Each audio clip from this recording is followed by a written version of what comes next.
50. Pero parang tinimbrog 80 sa'yo yung... yun.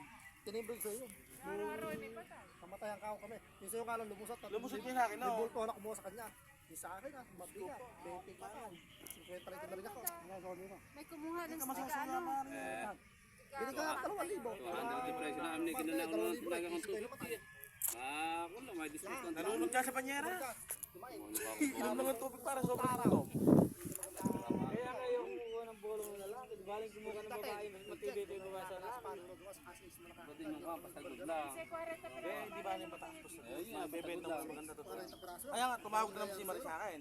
Ate ka ako, good yung order ko ako. Binanong ko agad, hindi balik ako medyo mataas. Hindi, 300 hanggang 320. Sagot ko, 5 up. Ay, dito ako. Ayan, pwede. Kasi kung bibigay lang sa'yo ng 200, tapos pag binaba, nalulunod sa planggana. Pare, ano yan? Nalulunod dito lang sa planggana eh. Kaya inuman. Yung bolong na binaba sa akin, pare Jero. King, pare King, ganyan ka na taas yung banyera. Inulas niyan. Kaya nalulunod eh. Uhiinom lang. Tura. Ayun na oh. Paano mo kukunin yan oh?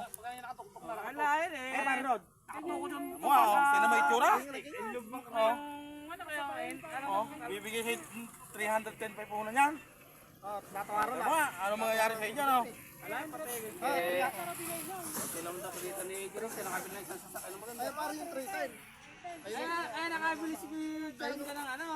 Isang kalan na pala oh. Parang gilitan. Sinabi na parang ni Edmund nung pagkako, dalawa yung pinang kanong gusto ko dyan. Yung isa yung kabili-bilang ka. Pinamimigay sabi nga ni Alba. Sinarap siguro isa yung kontra. Hindi lang tao. Bilang ba ni pare Rod to? Kaya nakabili ng sasakyan yun, gano'ng alay nga naman yung sila nun.